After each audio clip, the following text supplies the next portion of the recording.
Hearing no objections. Yep. Going once and sold. On with the show. Let's see where your volume's at. You need to come back up a little bit. I turned you down too much last week, which is something I've never said before. How dare you? How dare you? 353 palindrome episodes. I love them. I'm going to continue to love them. I'm going to mention them every time. Hello, JJ. Hello, Michael. How you doing? I listened to you both with my as a new man. I was gonna say, Andy, look real close and tell me how many fingers am I holding up? I can see them through the internet. It's 4. Close enough. Yeah, because if it's 2, I could just say it's my double vision. This is an audio podcast. That's confusing. Yeah. Somebody said something really funny this past weekend. We'll tell you why this is funnier in a second, but we were at a brunch, as you do on the weekend of Easter often. And someone at the brunch said, "Hold on, I can't see you so well. I'm having trouble hearing you." What? I'm gonna need a minute. That person was not me, who was having a little bit of trouble seeing. You guys, I've joined Cyclops. I got laser eyes. I think got the laser Cyclops, eyes. the lasers come out of his eyes. How do you know, Michael? Did they do that to you? That seems problematic. There's a whole lot of Cyclops stories about how that's a problem. It is, no. It's interesting. That's elective laser eye surgery is pretty interesting. It's not going to be for everybody, I'll tell you that. So But it was an experience. Yeah, explain yourself a little bit there. I mean, I don't need you to explain what happened. You got the laser eye surgery, we get it. But like, what do you mean it's interesting? I mean that it's pretty much makes a lot of sense and very little sense at the same time what happens, right? Like, it makes a lot of sense if you say, well, the eye works this way and we can douse parts of it in lasers and then make it do something else, right? I mean, aren't they using the lasers to like change the shape of the eye such Yes. that whatever the thing about the problem with focus is that Yeah. the eye is a weird shape, basically? So I guess the easiest explanation I've heard for like kids was hills and valleys, and some eyes have hills and some eyes have valleys, and you can correct the hills pretty easily by using lasers. That's a very gross oversimplification of what they do with all this stuff. But the system by which that happens is, I think, fascinating and terrifying at the same time. And I think that's what I mean by it's kind of crazy and wackadoo and interesting and scary all at the same time, right? Like, it made sense when the surgery was invented, when they were like, well, first we're going to use a scalpel and slice the top of your eye off. Then we're going to shoot laser beams in there. Right. And now it's like, okay, so there's this one machine, and that machine's going to use a laser to like get us access to your eye. And then the other lasers are lasers that are tracking the inside of your eye. And you just stare at this green light while things go in and out of focus. And it's almost like doing an eye test that kind of hurts a little bit. Interesting. It really, like, between the numbing drops that they put in there, we're not going to talk about after, but like in the surgery time, between the numbing drops they put in there and the like Xanax they give you to calm you down. Yeah, I was just gonna say, it probably is pretty weird. I have had to do, like, I've had dental surgery before. Yeah. And they give you some stuff, man, and yeah, you're having a great old time during it. It's like, whatever. Sure, some stuff is happening here, but I'm all right currently. Yeah. And afterwards, maybe you're less all right. Yeah. It really, at a certain point, it felt so clinical and so easy for them. It was almost like, what is this? Like, this is this is surgery. This is like a thing you're doing to change your body. It's like even more permanent and like life changing and possibly damaging to you than things like, tattoos or whatever else you could do that's permanent, right? But like it really felt like you just sort of sat down for an extra long eye exam where they were like, we got to do a few extra tests where we numb your eyes and push down on you a little bit. You'll feel a little pressure,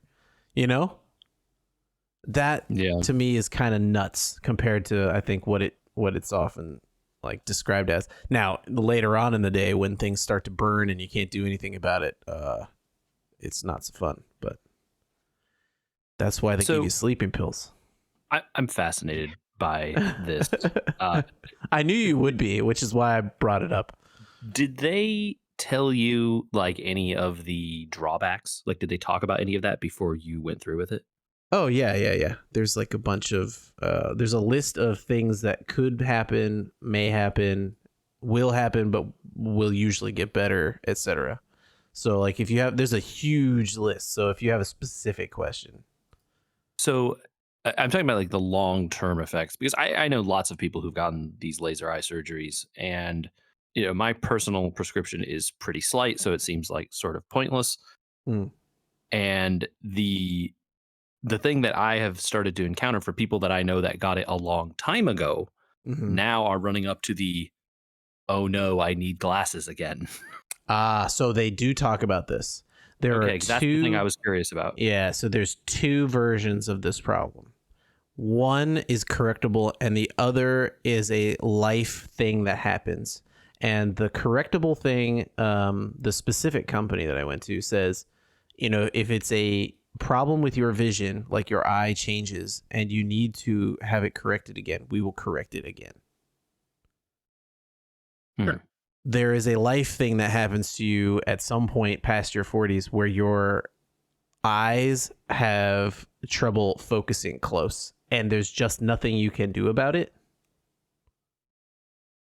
I think it's theorized to be like a muscle thing with the way your eyes have to move the lens to focus or something. So I think it's called getting old. Yes, and it is why people call it that. They cannot correct that after it starts to happen to you, and it is not a byproduct of the laser surgery. It is a byproduct of getting old, and it is not necessarily fixable. There is, if people's vision is extra bad, they can try and do a thing where they like laser one eye to be close and one eye to be far and do that kind of wackiness, but most of them are kind of like, just get reading glasses, man.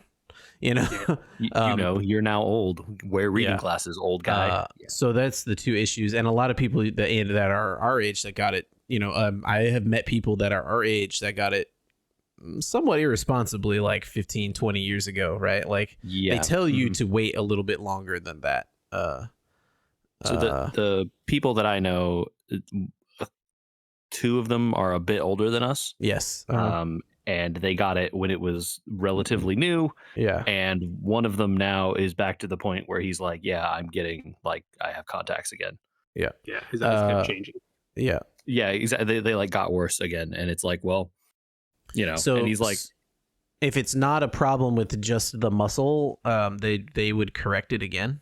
Because your eyes would change roughly the same way, right? You're not going to go from being nearsighted to being farsighted, really. Right, yeah. Well, I guess technically you do if you need reading glasses, but I'm talking about like if your eye changes the same way it changed before and it needed correcting again. The other crazy thing I heard this weekend actually is for people that are older than us that are starting to get like cataract problems. The new lenses they're putting in for those cataract replacements they can be bifocals. Oh, that's wild. It's like straight up, it has the bifocal in the lens. Yeah, it's like, hey, you're 65, you have cataracts and reading glasses. Do you want a bifocal instead of just replacing this lens? That's pretty wild. That I heard, and I thought that was nuts. And the same place that did this does that surgery. I was like, holy cow, that's... I also heard, and this is, who knows if this is how like advanced this is, but for cataracts, is cataracts the one where it clouds? Yeah, where your lens inside your cornea clouds over or gets deposits, or there's like different types of cataracts. So apparently it's in some stage of work, but this guy I was talking to about lasers was talking about this, that if you have certain kinds of this cataracts, there are in trials drops Yes, that I you heard can about use this. that clear it's like you have cataracts and then you use these drops for a certain period and then you don't have cataracts anymore. Oh, interesting. Which is Yeah. like, what? It's like, Yeah. are they putting acids in your eye or something? It just like burns it off. I'm like, what? I don't know how it works because that lens is not accessible from the outside, but I heard about that as well. Yeah. Yeah. So anyway, I The think future for eye anatomy stuff is pretty fancy and crazy. You know what? While we're talking about this, they also in Washington, I think it was. No, Oregon. In Oregon, this past week they released a story about eye stuff. A woman that was blind, they did like gene therapy to her, and now she can see. That's wild. Whoa. Man, that must be messed up. Not like from blind to 2020, but from like effectively blind to like I can see and get around my environment now. That's crazy. That is pretty impressive. Yeah. Shout outs to that team. Holy cow. The future is bright for eyeballs, man. Unintended. It's true, guys. After that surgery, I've got to wear sunglasses for a little while, for sure. The future is, and the outside is so bright that you can wear shade. Present so bright. Yep, that was my experience over this past weekend. Mostly, I did mention we went to a wonderful brunch wherein I could see most of the time, except when I had to put all these drops in. But my brunch was wonderful. I heard there's some other food stories to talk about. You want me to go first, or do you want to go first, Michael? You can go first because I want to hear about your experience. So I have two separate things to talk about here. I guess we'll talk about probably the one Michael is interested in first. This past weekend, we went to a crawfish boil. Yeah. All right. Hosted by a friend of the pods. Yeah, friend of the pod. It was his son's birthday, so I guess he decided he wanted to do that for his birthday. Great. Okay. Love this kid. Yeah. A plus is A plus down decisions. the line. Yeah. So we headed out to Temecula where they were hosting it, and we were gonna go see my parents. Anywho, and that just it's not exactly on the way, but it's not on the way. It's not on the way. So we did it. We went up there and hung out with him. A bunch of friends came up, and his family were all super nice. And there was a whole big spread of tons of food. There was Asian style ribs, which were I don't know if his mom or grandma made those, but man, those were good. Obviously the star of the show, the crawfish, done in for folks who've never, I don't know how popular crawfish are out here in California. Not very. They're harder to find, so yeah. Yeah, fresh crawfish. I mean, yours were flown in from Louisiana. You literally flew them in from Louisiana. Yes. Yep. Overnight. Yep.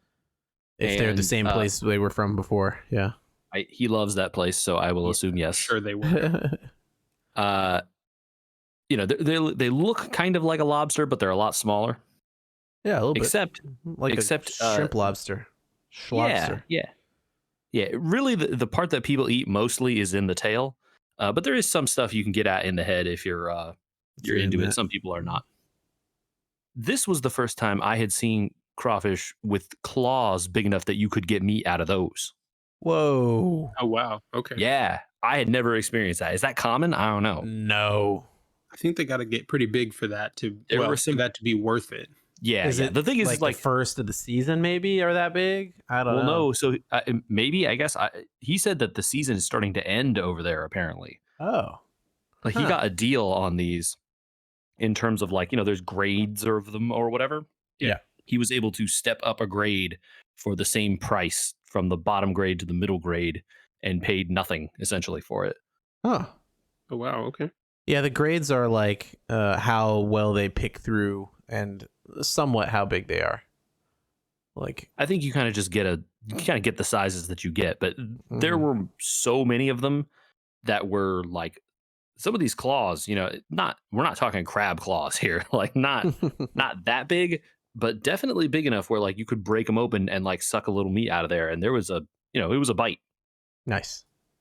which was I had never ever in my life seen. Nice. Yeah, cool. and just went ham on a whole bunch of these things. That's a fun time, just hanging out and having a beer and stirring a pot of boiling whatevers. Part of the fun of that is just chilling while it all cooks. Yeah, for sure. totally. Yeah. The thing that I was most impressed with, which like obviously this works, but I had never occurred to me at all, is using a cooler to keep things warm. Yes. Uh-huh. You just dump the because the pot is big, but it's not big enough to do like 3 batches of crawfish and vegetables and shrimp or whatever, right? But you can't just like take the potatoes out and set them out. They'll be cold. They're gonna get cold. It's gonna be a while. So you dump them. You dump all the soup out. Obviously, it drains through this basket that has all the holes in it. Mhm. And you dump them in like an ice chest, and you just keep it closed. And then Genius. by the time then you do the crawfish, and then you dump those in the ice chest, and then you do the shrimp, and then you dump those in the ice chest, and it's all just hot. And you stir it all up with a big paddle, and then scoop it out into trays and eat it. It's like Insulation. the most How does it genius. work? Of course it works. Of course that works, right? Of course, Obviously, it keeps things cold. It obviously could keep them hot. Duh. But like, never in your would life, I have right? would that have occurred to me to do? Like, duh. But like, oh yeah. So anyway, super fun time. Thank you for inviting us out there. We had a really awesome time. He and his wife and all that was a really, really cool time. And then we went and hung out with my parents for the Sunday, and got to see some of my cousins and It's a holiday. had a good old time. Nice. All right. Crawfish. You also had another crazy experience. Yeah, I don't know how much I could go on about this for like an hour if you guys want to. I don't know what. I don't know have how yet much to we want to eat. go on about this. Let's just set the stage for a second. Michael, have you ever eaten in a restaurant with a Michelin Have you ever star? eaten? Have I ever eaten? Yes. In a restaurant? Yes. That has a Michelin star? No. No. Is that really true? I also do not believe. I don't believe that I have never intentionally gone to a restaurant that has a Michelin star. I cannot say if afterwards they received one. However, I'm gonna go knowingly list have not Orange attended. County. I feel like you must have probably been to one without knowing. How many Michelin stars are really in this area that are not lot. expensive? Oh, well, they're all expensive. That's like Yeah. some of the okay, we'll set the stage. Yeah. We went to a restaurant in San Diego Okay. that is not just one Michelin star but 3. Yeah. That's a lot. Okay. It's a Top lot. of the That- food chain. That is the top of the food chain. We're talking like French Laundry level, if people know other ones, or Per Se used to have 3. I think they're down to 2 now. I think there are only a half dozen in California. I have Yeah, been there to 2 on this list. Yeah, I was fairly confident that you had been to some, Andrew. Now, I they're not like Don't everyday know if experiences, they're obviously. starred. They also have lists, right? Like they have the Michelin list and Michelin star. Yeah, There's- stuff like and there's, Bib like, Bib Gourmand is going to Gourmand, show up on yeah. there, right? So like Heritage is on the list, Heritage Barbecue. Right. And so but I'm they trying don't to have a star. I don't think they have the ones that I have. Yeah, the ones I've been to, I do not believe have a star. I'm trying to find out. Okay, you keep going. I'm working on it. So the restaurant in question here is named Addison in San Diego. There are only about a half dozen in California. And actually, Michael, I looked up this list not long ago.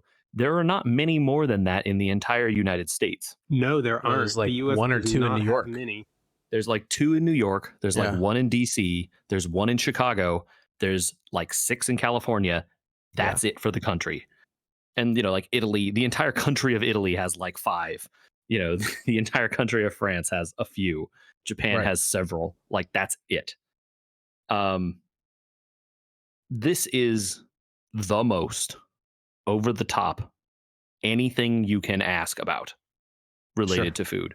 The Yeah. service was over the top. The food was over the top. The prices were over the top. Everything was crazy. um, the way I explain it to people that I've talked with it about is it is a once in a lifetime type experience. Hmm. Not only because of the cost, but maybe also because of that. But also because of the But cost. Well, well, because of no. how few of them there are and how Well, difficult they all are to get into. yeah, we made this reservation in December, right? For like Yeah. April, Yeah. basically. So there's only 3 restaurants in Orange County that have a single Michelin star. There are a lot of BB Gourmand and listed restaurants, and I have been to some of the BB Gourmand restaurants. Yeah. So I was just looking at the list too. I have been to one star in LA. I forgot that Osteria Mozza has a Oh, star. I have been to Osteria Mozza as well. Actually, Yeah, there you go. does that count if you've been to Pizzeria Mozza though? Osteria Mozza is a separate.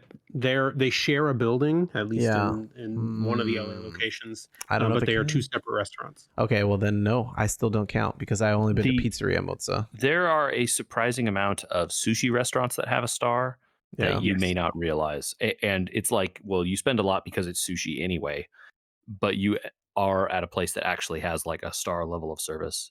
Yeah. They typically are the ones that like What? only do omakase courses. Anyway, Yeah, the thing that gets at the star is also the experience, right? Like what you 100%. found Oh, yeah. in this 100%. in your experience here Yeah. at a 3-star. This place, Addison is the name of it if you guys want to look it up. It is a 9-course menu.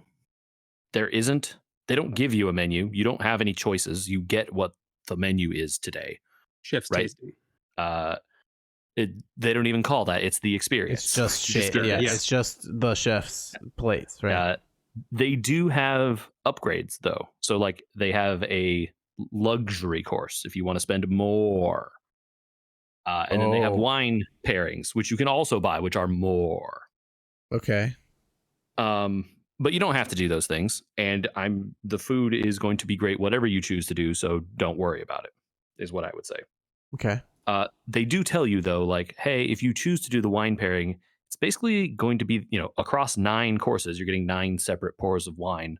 Is going to be the equivalent of about 3 full glasses of wine. So we split one, and they Yeah, would do that, right? They would That's a split good way to go. the pour.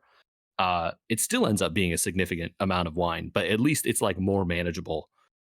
Because you also don't want to like get drunk and like not be able to taste this like unbelievable food. Sure. So I don't even know where to start. I don't know what you guys want to know. I'm like, it was just such an unbelievable experience. I don't Was know. the experience better than the food? That's what I want to know. Sometimes yes, but I would say that the food was as good as well, right? The thing about a restaurant, like we've all been to restaurants, right? You order a bunch of stuff for your table orders all its plates, and they come out. If the restaurant really has it together, they bring a big plate with all your things on it, and they set each one on your table in turn or whatever. Mm-hmm. But if they don't have it together, sometimes they'll just bring out a plate and then go back and then bring out the other plate and then go back or whatever, right? Yeah. Yeah. This is normal. This does not do at a 3-star restaurant. No. No. The big plate comes out being carried by a person on like a giant tray, right? And that person just stands there. Waiters materialize from you don't really see them where. I don't really understand where they come from. They take the plates and they set them down simultaneously on your table. Ah. Okay. And then From the correct side behind you. wherever they're coming from. And then they, take, whatever was there had already been taken away. They set the dish up because sometimes there's a little setup involved. And then all of them except one walks away, and the one then presents the course and talks to you about it. They're like, Is "This that is this thing, and here's what it is. Here's the flavors, and here's what this is, and how it was prepared, and blah blah blah." And you can if ask you questions. if you don't have this level of service, are you prevented from a higher grade of star? Oh yeah, 100%. This like kind of part of the service is some of what you are paying for with those higher So, stars for but sure. but like if someone just had the best sushi ever on the planet, but it's just a little table bar and it's the one guy and he hands it to you over the counter, he's never going to get higher than a 1 star, right? Is that what we're saying here? I don't know what the exact criteria is, Okay. but you need to service is included as part of the star rating. Got it. Okay. So, I have been to multiple 1-star sushi restaurants, and you sit at the bar and the chef hands you your dish and it's amazing.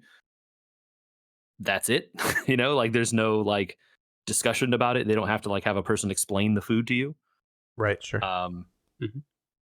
but similarly, when you're doing a 9-course menu, each thing here is like 2 bites, if maybe it's 1 bite, right? So the courses are not big because you have 9 of them, firstly. But like they sort of talk about this, that it is an experience, and then each plate and each bite is an experience of food, right? You're going to eat this, you're going to have all these flavors, you're going to be like, oh, this is so interesting, and then you're done, and that's it, right? That is meant to be the course. So it's a really like, and then also like not only that, but the food on the plate is also like the prettiest art piece that you've seen, right? The dessert is like a little chocolate bar thing, but the instead of just putting like caramel sauce on top of it, the caramel sauce is like made out into a lace that is like bent and like curved around the thing as though it is like a ribbon around a package or something. I think I might be a 1-star guy. It's very over the top, very. I like this idea, this like generationally disappearing level of service at a restaurant, and you can still find it at like steakhouses, like old school steakhouses in LA and stuff like that. But even then, it's kind of disappearing. I kind of get why that stuff needs to be highlighted a little bit, but some part of me just cringes at the like I want to feel some amount of value, which you shouldn't want to feel going to a Michelin star, I think. I mean, I think I don't know what you mean by value. I think there's a lot of value here, right? It's just like I said, it's an experience, right? I think it's hard to feel value when you see one slice of steak on a plate. Oh, dude, it's not hard. And then you taste that steak, you're like, oh, this is why this is so much better than everything else. Yeah, that's the part that I would need to get over, right? Like I'm saying, You're that's like, a personal failing. People talk about A5 Wagyu, but they didn't know, and now you know, right? Mhm. It is just like I said, it is something you should do once, and then you can now say that you have done it and you're good. Mhm. Yeah. Very But cool. similarly, right? Like the menu doesn't change that much, probably, right? So, like, if you went back like the next week, maybe some things would be different just based on the ingredients they could get or whatever. But the service part of it, which was also part of the experience, that's going to be the same. Mhm. Yeah. So eh. Okay. Anyway, So it did was you cool. have a favorite of the courses? I mean, I think that Wagyu steak was probably my favorite. Your one slice of steak. Surprisingly big steak. Oh, good for you. Good for them. Hey, we paid for it. Yeah, yeah, sure. But like Andrew, where are you going to get them to take black truffles and just grate it tableside all over your food? Literally nowhere. Nowhere. Yeah. Well, you can get that here. Yeah. That truffle course was really good. My wife's favorite course was I don't know how to describe what it was, but it was like rice, like a very small like cup of rice with a cheese and sesame seeds on top, with then like a huge dollop of caviar on top of that. It was pretty awesome. Also. Okay. Yeah, all of the courses were good. The appetizer is like 5 tiny little bites. The dessert was kind of a similar thing where there was a bunch of little bites that you each, it's like, oh, this one is sour cherry, and this one is like a chocolate bar, and this one is like a churro, and they're all like different fancy weird little things. They had a course that they call fish and chips, which is like the most artfully done potatoes you've ever seen in your life. Okay. It's like literally like take a potato chip and then like Stretch Armstrong it and like spin it around to make like this like weird feathery shape. And then they give you like a couple dipping sauces and then more caviar. So you can, that's the fish. The fish is the caviar. Ah, Yeah, really, really cool. Again, but kind of a lot also, right? Yeah. Michael, I heard you had a question for us. yeah, I did, and maybe this will be me sounding like a crazy person. And Nope. I don't think we've talked about this before, but stop me if we have. So in the actually, I'll start this with a gripe because I had a gripe that was semi-related to this. In the age of COVID, when restaurants all started to move to uh, takeout, takeout food exclusively, and then slowly moved back towards dining in. Everyone sort of revamped the menus on their website to the point where now it is difficult to find just a menu on a website. So many websites, unless they're like a nicer sit down place, force you into the ordering menu where you have to like pick a location and a time to pick up before you can see their menu. I can attest to this being a And fact. it drives me nuts. It's like I I just want to agree with see this. the food that you have. Don't make me jump through 6 Don't you want to hoops. see a picture of it along with being able to order it right then, even though you can't Yeah, because we don't but do takeout if I anymore? don't want it, if I'm just like trying to figure out what's on your menu and if it sounds good, this is a huge amount of time that I don't need to spend. Or like they're closed because you're looking at this in the morning and you're thinking And you about can't going see there the later. menu because it Right. says they're Nobody's closed. open right Closed. Yeah. Yep. This is the worst like actual thing in restaurants. Yes, I hate that so much. So gripe. So restaurants, if you're listening, put a PDF of your menu on somewhere on the website. Just let me Sure. look at what it is.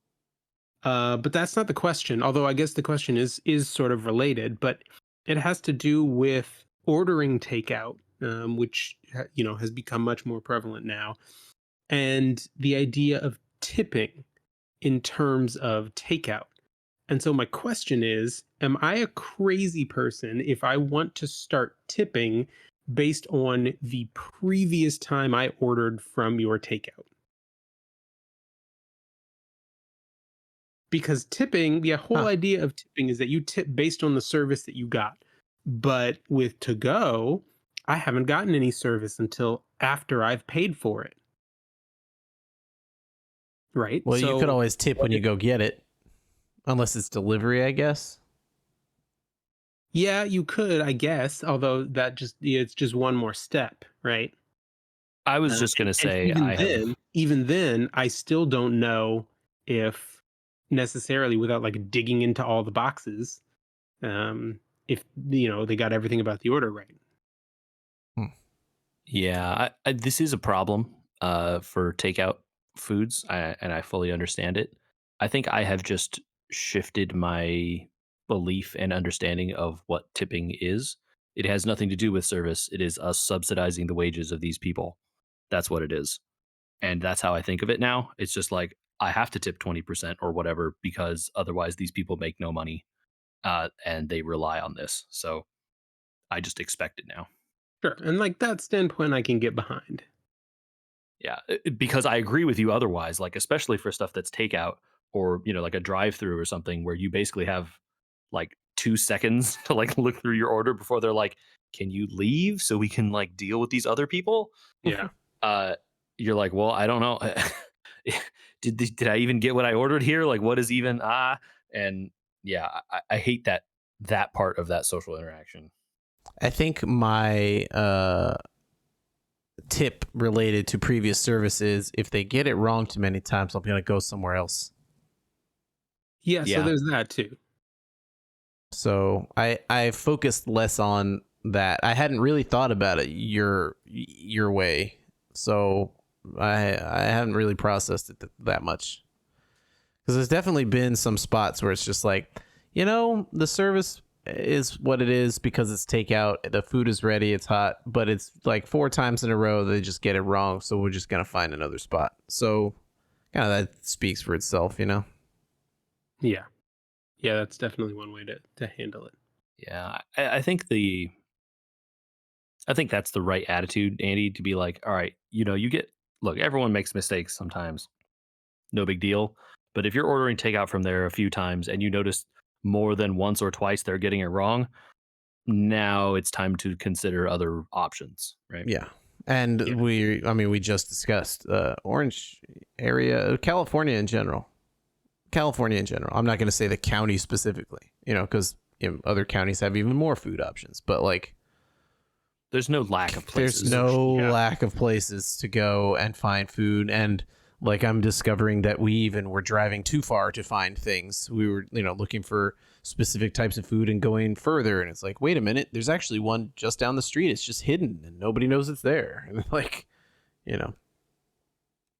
that kind of thing. So the like local joints and stuff often are like as good or better than the chains, right? Oh, definitely. Yeah, definitely.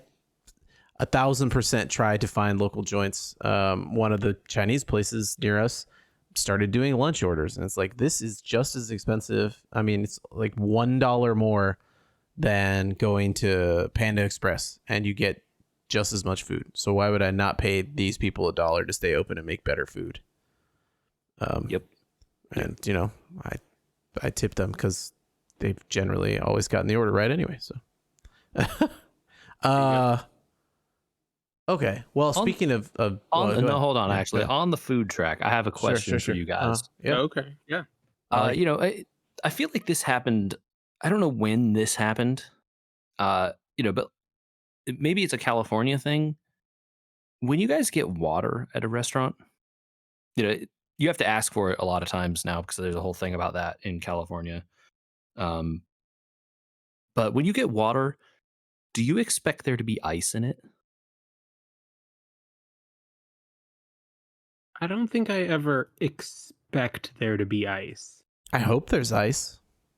I hope there's ice, but I do don't you know if want I ice? expect Yeah, it. okay, I do want back up ice. even. I do want ice, but my wife does not want ice. And so oftentimes I have seen both. I would say I've seen both almost equally.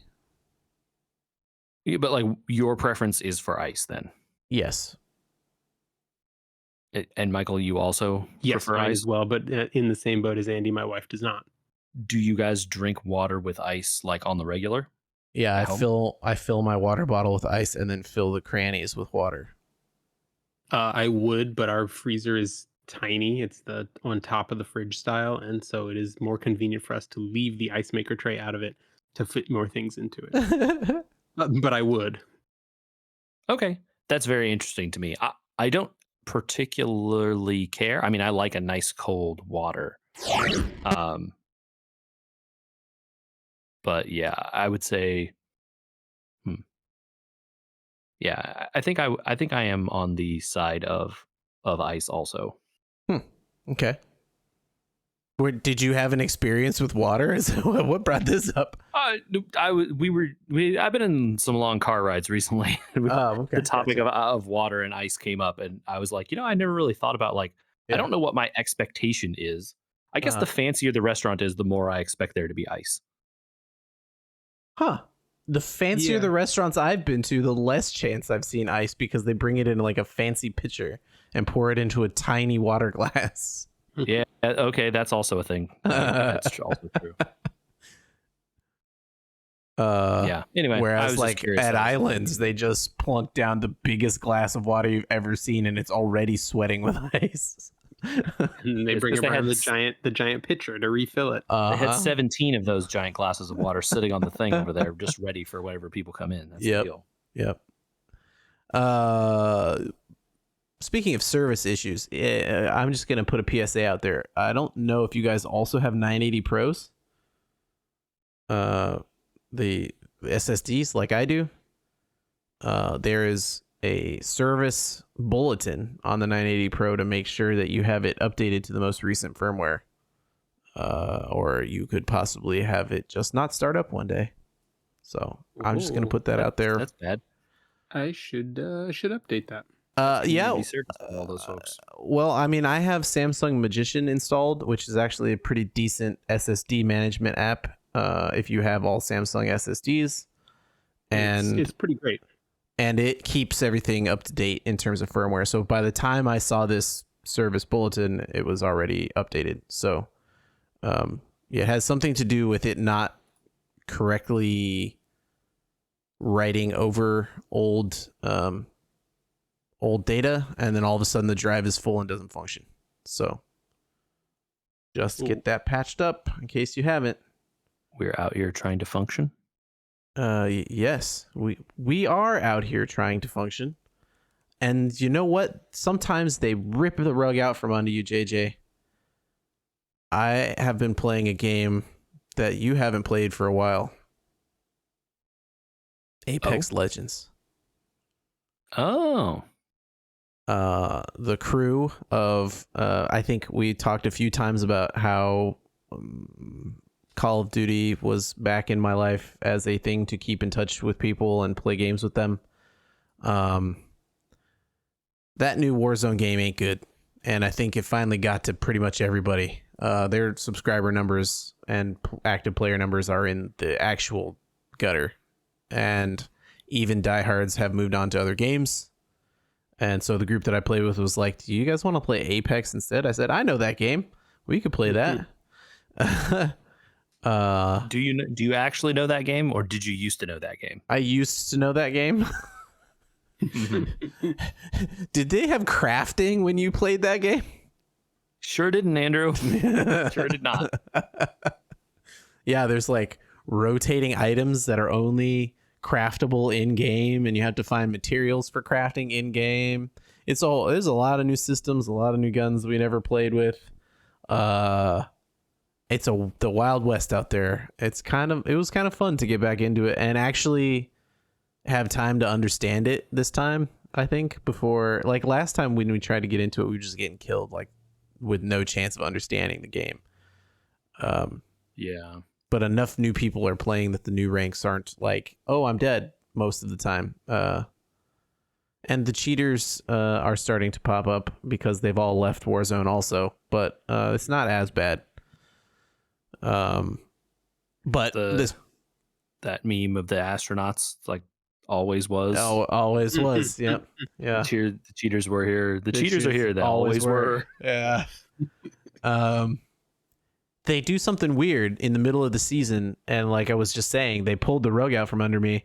I had worked my way up through the ranking system from 4 to 1, and I had like 100 points left, so which is like 2 good games from getting to the next rank and being 4, so like bronze to silver or whatever, you know. But mid-season, if you haven't made it out, they just drop you all the way back down. So I opened Reset up the ranks on you, huh? They did. Apparently, it's a bug that it dropped me so far. But it's a bug that they're not going to correct. Good luck. Have fun playing all the way back up. So I'm pretty used to that from playing Magic Arena, who wherever you get to at the end of the season, they drop you down 2 full tiers. So if you're I was used to that in Hearthstone, right? So like if I had gone down from like 1 to 3, I would have been like, oh, they drop you 2 tiers. But it was like, no, you have no points. You're back at the beginning. I was like, oh, dang. Then they're like, no, it was a bug. I swear. So, I don't know, man. Apex is interesting now. I mean, it was interesting before.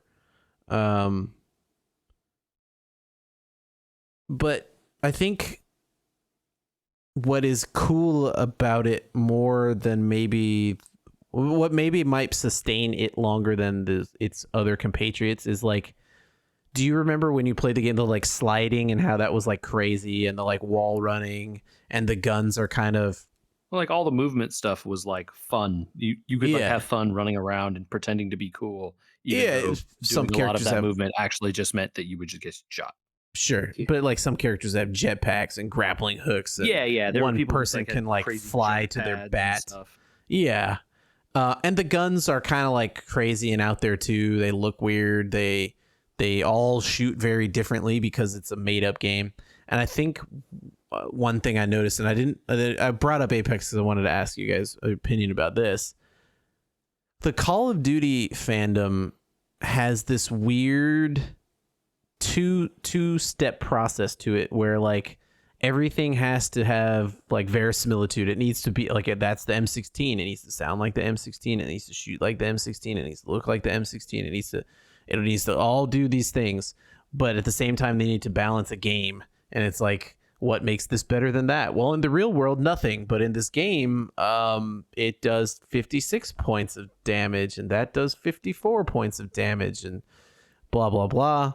And that desire to circle those two squares and set them on top of each other creates this weird like complaint economy of we play the game, but we play the game to complain about the game. And streamers really, this is where I've started to notice it, because I try when I'm learning these types of games to catch up with the people that have been playing them longer than me. I watch a little bit of like, oh, I'll watch this streamer. They're playing the character I want to play, right? I want to play that new Vantage sniper girl. So let me watch this streamer play for an hour. Oh, okay, I kind of get it. The differences in the streaming between like the Apex people who are really grinding and trying to get, ranks and whatever, they're complaining about the other players, but they're not really complaining about the game as much. There are bugs, people complain about it. But like, it seems to me that the Call of Duty space really got to like, if you're not complaining, you're not a player. You know what I mean? Yeah, that feels not fun. Is that true, or you just got into it and then once you are in it, you only see the other people that are in it and this is how they are? Oh, well, I don't know. I mean, I could tell the game was not in a good spot, but I wasn't really complaining. I'm not really saying that. I was sort of I was wherever the players with me wanted to be, right? If they want to play Apex, I'll play Apex, etc. So to me, maybe I was noticing because of the people I was watching or whatever, but like, it seemed to me that, and I just didn't know if did we ever experience this in Hearthstone or other games where balance is an issue, or things like that, where like the Hearthstone community, at least as long as I was a part of it, was nonstop complaining. Yeah, like it's just like, this deck is too good, it needs a nerf. This thing is bad. I hate losing. What is that blah, about? Blah, blah, blah. About like a community building thing that has seemed to cause this in especially competitive games that are popular, right? Hearthstone's popular. Warzone was very popular. Apex doesn't seem to have it as much, but I'm sure with the influx of players, it'll start to get that way. If it's bad, don't play. Yeah, I don't know. I think I have an idea, but it's hard to. I see this in Magic too, to some level. People are like, I don't like these cards, they should ban them or whatever. Interestingly, the thing that you don't hear that I feel like I do hear in video games is like people complaining about people that pay a lot of money for them. And you don't hear that in like the card game circles, which is weird because those are way more expensive, right? Sure. Like, playing paper Magic is insanely expensive. That's just like hundreds and hundreds and hundreds of dollars. I think some of it comes from the investment, right? Like the person is invested and feels like they should get something out of it, and then they're not having the fun that they want out of their investment, and they're upset about that. Yeah, with all the new battle passes and everything that people are spending money on in these games, right? Like, I want to show off my skin. Yeah, or like you are forced to, if you want to play optimally or you want to get the most rewards or whatever, play a lot and get really into these games in order to do all these things. And then you join a match and just get like headshotted by a bunch of cheaters, and then you complain that like, this game is just full of cheaters, I can't have any fun and show off my cool skins or whatever, right? Oh, that's a good point though. I was kind of gonna lay it on the feet of like the streamers are getting popular because of the complaining, but maybe it is the other way around. They're voicing the frustration of the design of games now, which is like, you must play it's the obey thing, but instead it's just play. You know what I mean? Like, there is also the outrage economy, which is also a thing, right? Like people who get popular because they scream and yell at video games, and children and people like to watch them scream and yell, Oh yeah. and so they have to be screaming and yelling all the time. Sure. But it doesn't even matter what about. They just find something and they're like, "Oh, this guy's a hacker. I'm the best player." And then it's just like a bunch of garbage, you know. Sure. And so there is a part of it that way too, right? Those people who get popular, they have thousands and thousands of viewers. People go, "Oh, this is the people that play this game just scream and yell about it all the time," and Yeah. the news cycle is born, right? Is there a Michael? Is there a complaint economy, a outrage economy running around COTC? Have you noticed? I I'm mean, not active if- enough. If you're on a Reddit for any game, there is a subset of that Reddit that just loves to complain about this game is terrible. It's the worst gotcha I've ever played. It's just like, why are you still here then? It's literally I don't- free. You don't have to I play. don't get it. Yeah. Well, But I yeah, mean, and I aren't think they to, happy? to answer something that you were asking about, and it's the same with the COTC community. I think sometimes that the complainers sort of filter to the top because they're much more willing to just like throw out what their gripe is into public, whereas the people who are just having fun and doing their thing are Just a less number. willing to post already, and then they're turned off even more by all the shouting people online. Yeah, it's that review bias, right? Like reviews are either 0 stars or 5, and the people Sure. who had like a 3-star time aren't doing anything.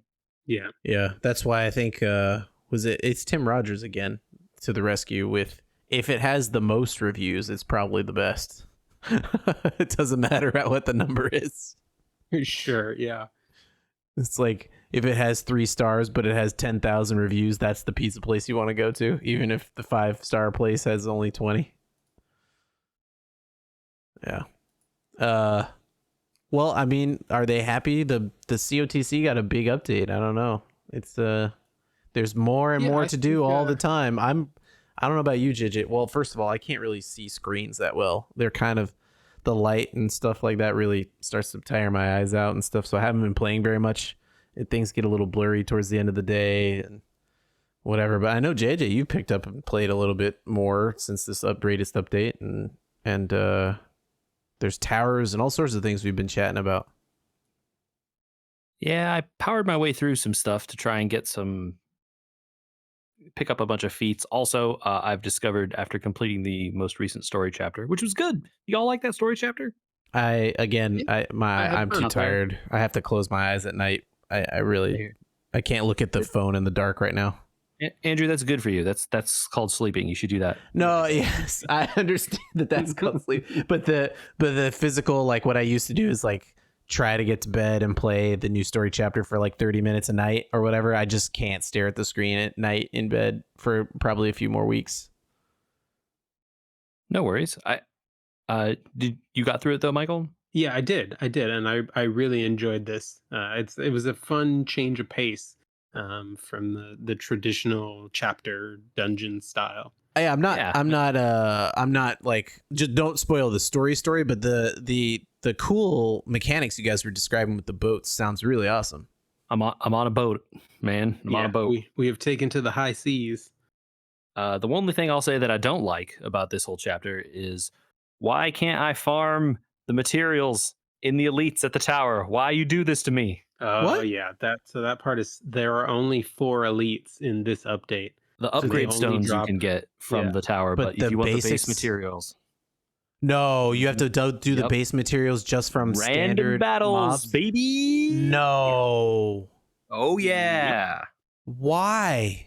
because they hate me personally. I mean, that's mean to everybody. Yeah, it sucks. You get a good amount of them. Look, these sailing maps are pretty big. They're very big. I felt. So you're gonna get a bunch. So hey, don't run from any of those random battles, I guess, because you need all the mats that drop. I tend not to, just to Yeah, try it's a and bummer. get those feats. Yeah, totally right. Yeah, I got several of those feats that came in over the course of this. But yeah, I've been kind of like moseying around through those random battles, upgrading my weapons. The job towers, man. Woof.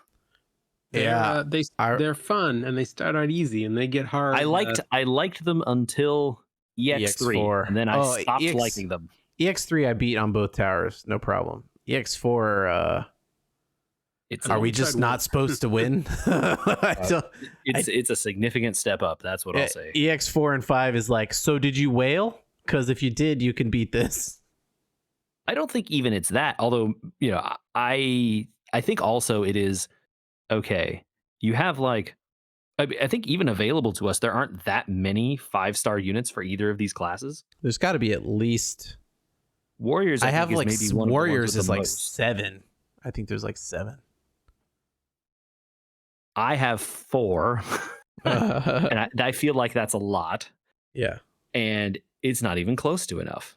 Like, you have to have like highly leveled 4 stars and like really powerful equipment for everybody, because especially the warrior one, like, do you have a random dude that can do fire? Hopefully, because there's probably only a couple in the entire game. Do you have one of them? One of them's like a 3-star or something. So get him in there, because you need a random firecaster. I have 7 5-star warriors, and even then it was like EX4 was like, I don't know about this.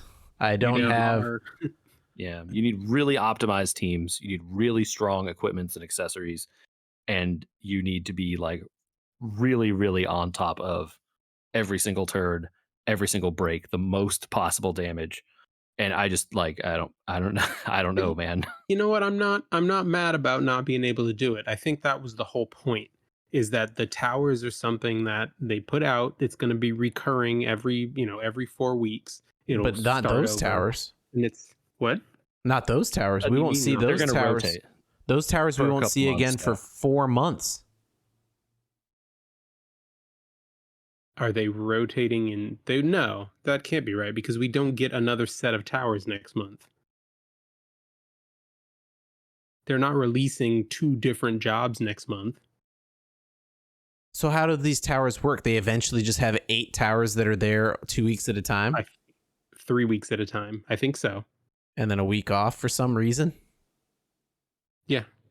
What is the reason to have it take off time? I don't understand. mean, I don't get this To whole slow thing. the pace of the you- content is really the answer.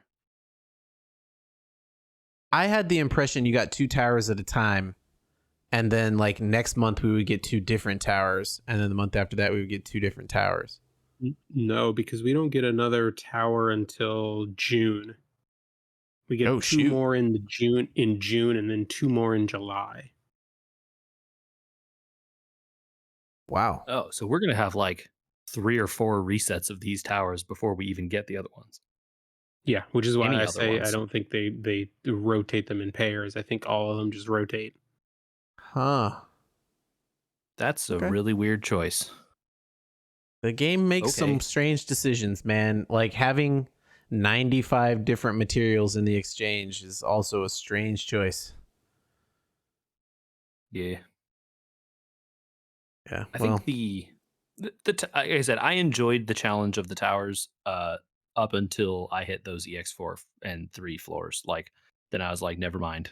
These are hard now. I'll come back later. Yeah, I finished EX3 on both of them. I got the floor wiped with me on EX4, and I was like, okay, let me try one time. I'm going to optimize this group with what I have, like the best stuff, get all my gear and equipment, and like actually make a lineup, mm-hmm. And then I still got wiped, and it was not even close. So I'm like, all right, well, I tried. this See you ain't for next me. month. This ain't for me. But yeah, Yeah. there's something to build towards. I could see that. Like eventually just like, I finally have 8 5-star warriors. We have level 70 weapons. Let's do it. Okay, I could see that. Well, JJ, you want to close us out, man? It's not just COTC you've been playing, huh? No, I've been dabbling. I did finally finish Yakuza Ishin, or sorry, Like a Dragon Ishin. Not Yakuza. That's a It's a side story. that was yeah. Well, I mean, I think they're just calling it Like a Dragon now, which is like a annoying for Dragon's the its own lineup. thing. Yeah. Like what's the other series they have? Judgment? Yeah, I guess. I think all the games are just going to be called Like a Dragon from now on. No more than I don't- Yakuza in the title. Yeah, I guess. Okay. Which is annoying because now they're not all lined up in my game list anymore. Yeah. Thanks a Yep. lot. Yeah. Think of the people, right? Serious. But I started dabbling in a good old computer RPG called Pathfinder: Wrath of the Righteous, which is a sequel to the Pathfinder Kingmaker that came out several years ago. I don't know anything about Yeah, this. Pathfinder, big like D&D style kind of game. Oh, I know Pathfinder. It's I just yeah. yeah. I'm just trying to set the stage for folks. Sure. Oh, the It's a big folks, right, fantasy yes. world. Yeah. We are on a podcast technically. We do have to talk to people, huh? Pathfinder's a system. We've talked about Pathfinder because they were in the news with yes, that whole thing. with the 2E rule changes and all that.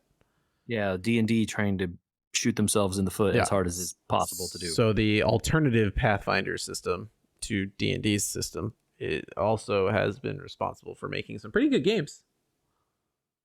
Yeah. So this is still pretty D&D-ish. Sure. It's big fantasy world. There are demons, and you got like orcs and tieflings, and you're fighting hell actually. And Shocker. Yeah. a bunch of crazy stuff in like the abyss and a bunch of interesting stuff. So it's been fun to go on a little sword and sorcery adventure and have a dude who's like a angel oracle guy that can hit people with the holy stuff and make them explode. Light, I'm good, you die, kind of stuff. It's been very silly. It's been fun to like dabble around in that. It's one of those games where like they don't have a set way to play, so you can kind of do any number of different things, and it's very easy to resolve quests in different ways if you're good versus evil, or have this group of people or a different group, right? I'm glad to see that they made actual Pathfinder instead of just like a side D&D related thing. Yeah, it's been out for I think a year now. This is like the enhanced edition. I've been really enjoying just like poking around at that. This is going to be a banner year for RPGs, I suspect. We've already had several good ones that we talked about on here. There's more coming. There's more coming. I know Baldur's Gate 3 is coming out this year, supposedly. Supposedly. I know Andrew has been eagerly awaiting that Star Wars one. Is that a role-playing game? Yeah, I mean, you're going to level up and stuff. That's an RPG, right? I think we started this discussion a while ago about specifically Star Wars and like what? How can a JRPG and a Dark Souls both be RPGs? Like the genre is so broad now, But yeah. Star Wars is coming. Aiden. Zelda, Aiden. Is that actually coming this year? Which one? Aiden? I think so. I think it's supposed to come this year. Okay. Crazy. That would be Diablo. Awesome. Oh right, yeah, Diablo 4. Sea of Stars. I'll probably try Diablo. Oh, I'm a sucker. down to play some Diablo. I played Diablo 2 Resurrected quite a bit. I like that. Yeah, I mean, I think of the time I put into D3, and for a game that, again, the complaint economy around it was quite large. I didn't have that many complaints about it. I put a lot of time into it. So if D4 is similar to D3, I think I'll be fine. I'm in. I don't think I'm going to pay them for early access. Heck no. Like it crazy. Yeah.